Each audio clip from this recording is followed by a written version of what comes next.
So the roof is off, and we've got a few rough spots, as you can see. Here, example, I just welded this one in, and laser will smooth it out. And it's about cutting out these edges. We cut them out, and I put a new piece of sheet metal in with some bending. Here the same. It's all going to be repaired.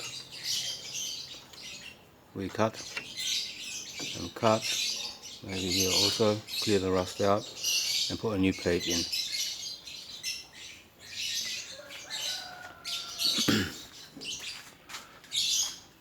Windows also, maybe need something doing. I see another hole, probably you can't see, but it's here. And typical of all Suzukis, they all rust around here and at the bottom, and some also rust on the wheel arches. I'm going to have a look here and repair some stuff around this area.